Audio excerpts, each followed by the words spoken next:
Carta de Inácio aos Efésios.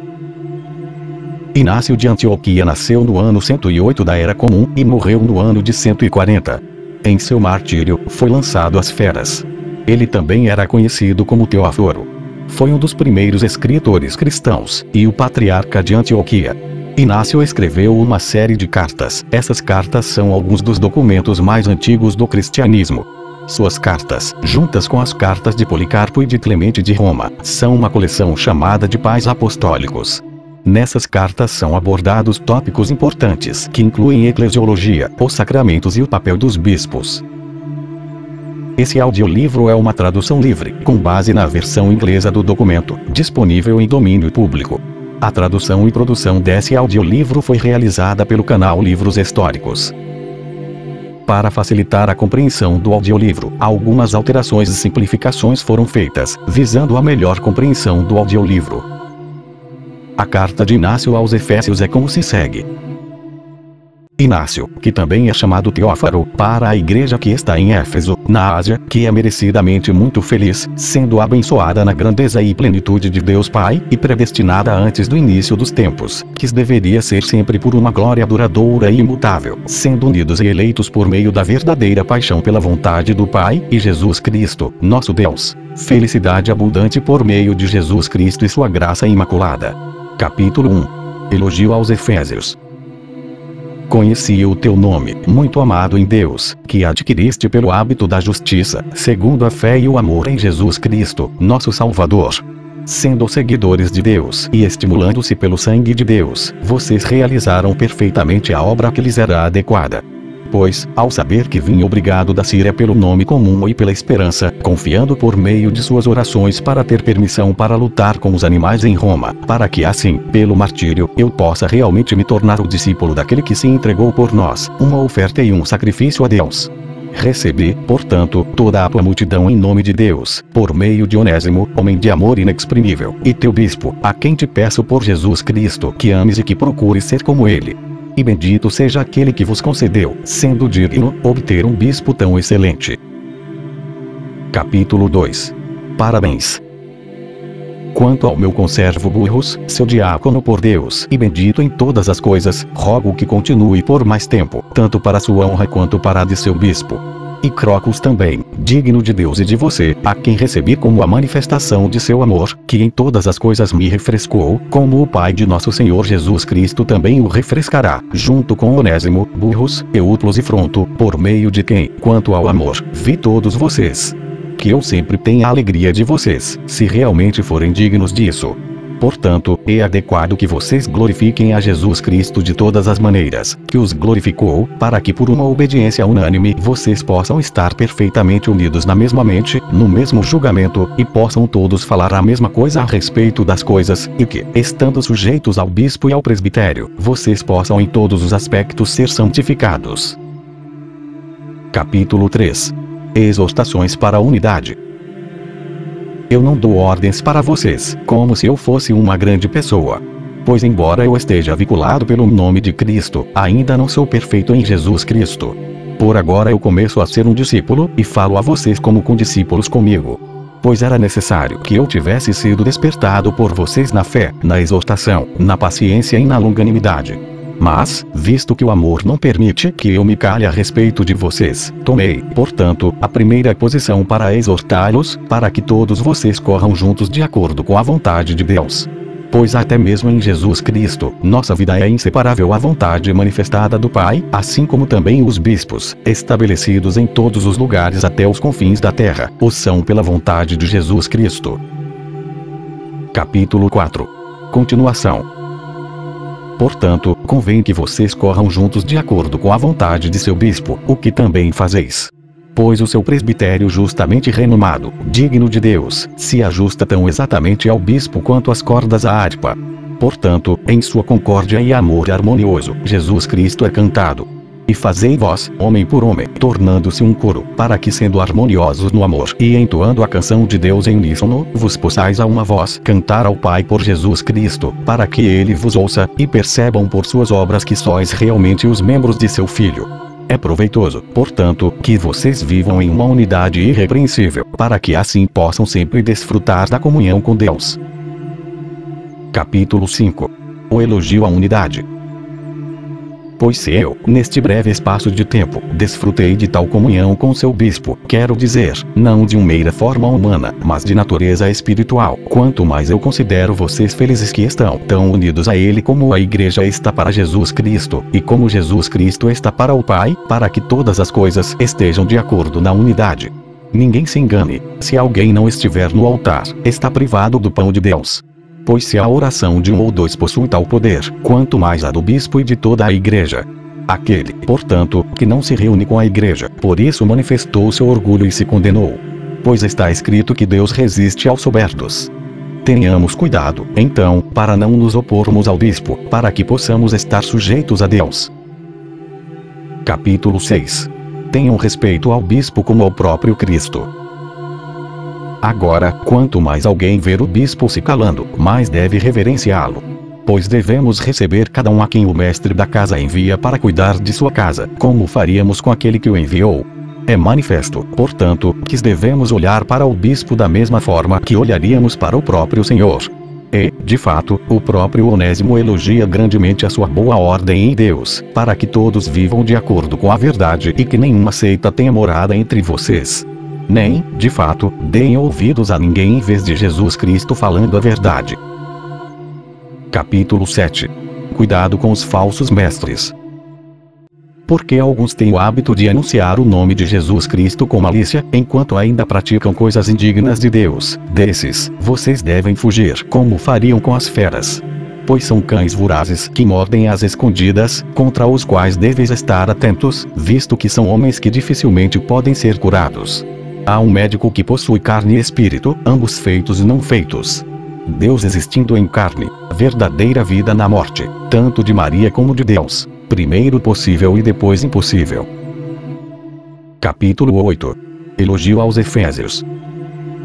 Portanto, ninguém vos engane, como, de fato, não sois enganados, visto que sois inteiramente devotados a Deus. Pois visto que não há nenhuma contenda acontecendo entre vocês que possa perturbá-los, certamente vocês estão vivendo de acordo com a vontade de Deus. Sou muito inferior a vocês e preciso ser santificado por sua igreja de Éfeso, tão renomada em todo o mundo. Os carnais não podem fazer as coisas espirituais, nem os espirituais as carnais, assim como a fé não pode fazer as obras da incredulidade, nem a incredulidade as obras da fé. Mas mesmo as coisas que vocês fazem segundo a carne são espirituais, porque fazeis todas as coisas em Jesus Cristo. Capítulo 9. Não deem atenção a falsos professores.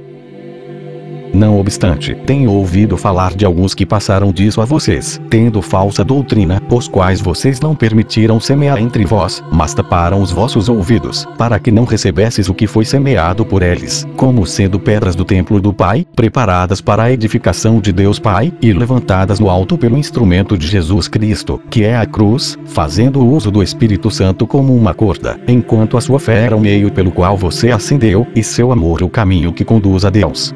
Vós, portanto, assim como todos os vossos companheiros de viagem, sois portadores de Deus, portadores do templo, portadores de Cristo, portadores de santidade, adornados em todos os aspectos com os mandamentos de Jesus Cristo, em quem também exulto por ter estado considerado digno, por meio desta epístola, de conversar e me alegrar com vocês. Capítulo 10. Exortações à oração e humildade. E orai sem cessar em favor de outros homens, pois há neles esperança de arrependimento para que possam chegar a Deus. Veja, então, que eles sejam instruídos por suas obras, se não de outra forma. Sejam humildes em resposta à sua ira, humildes em oposição à sua jactância. As suas blasfêmias retribuam as vossas orações, em contraste com o erro deles. Sejam firmes na fé, e por sua crueldade, manifeste sua gentileza.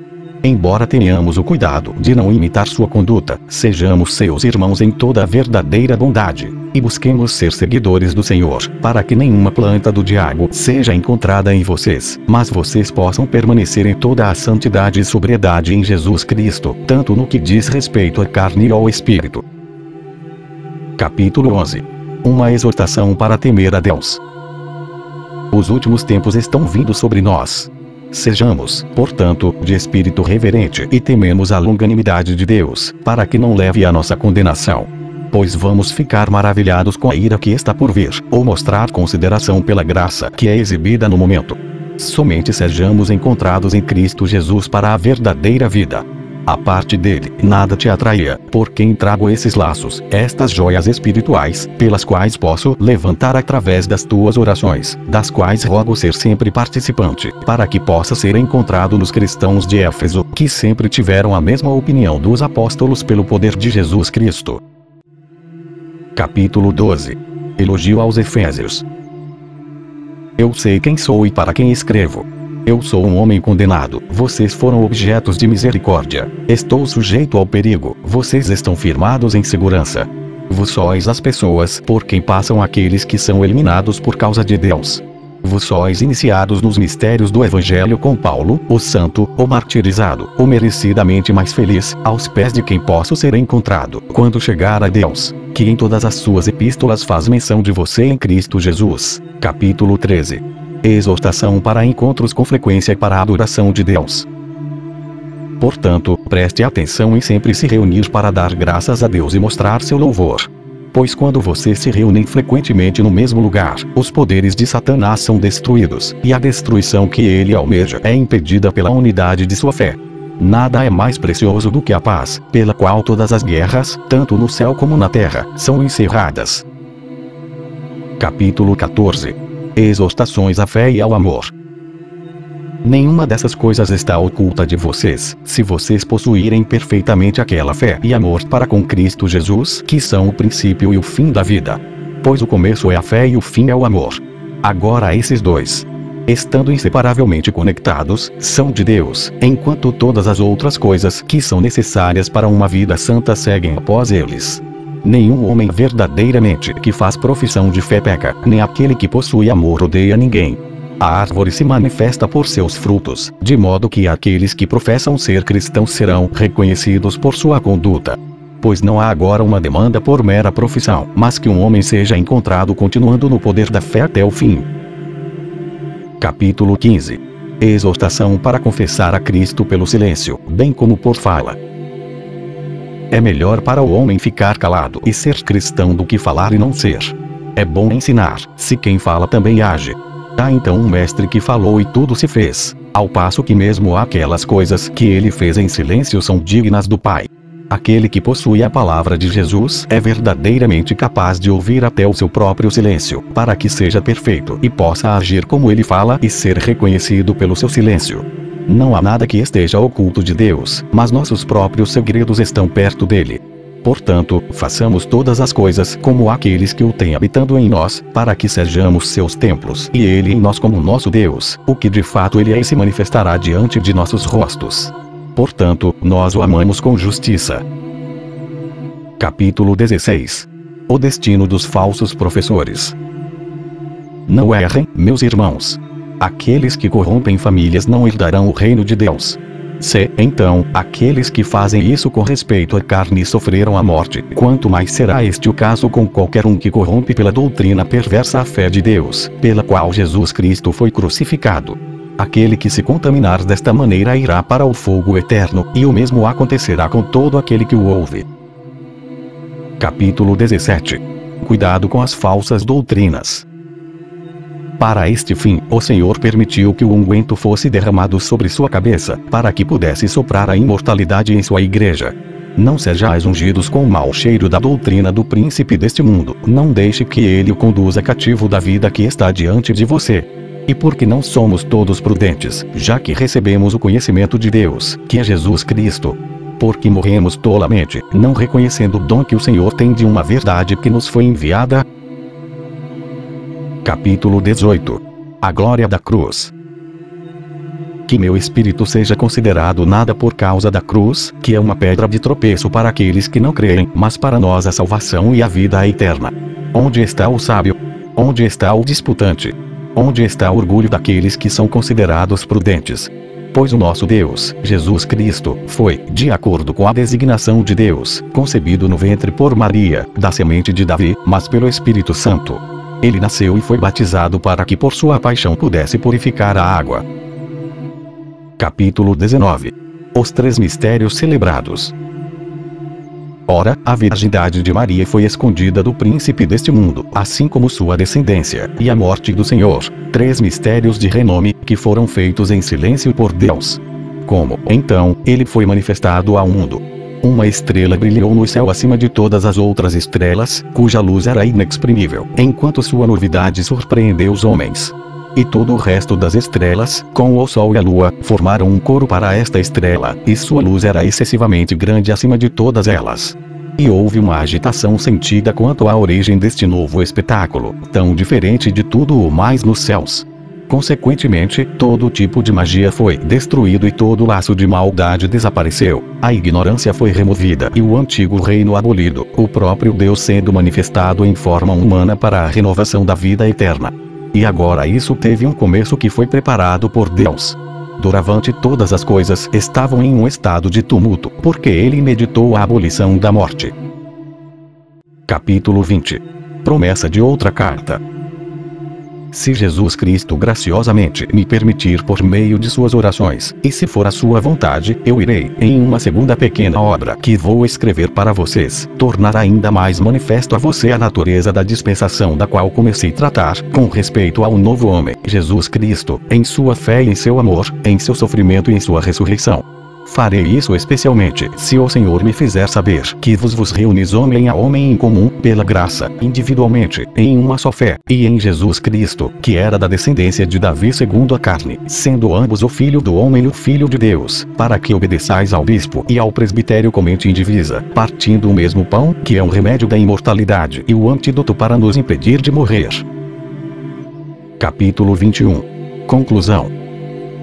A minha alma seja pela vossa e pelos que, para a honra de Deus, vos enviastes a Esmirna, donde também te escrevo, dando graças ao Senhor, e amando Policarpo assim como eu te amo. Lembre-se de mim, como Jesus Cristo também se lembrou de você. Rogai pela igreja que está na Síria, de onde sou conduzido com destino a Roma, sendo o último dos fiéis que ali estão, assim como fui considerado digno de ser escolhido para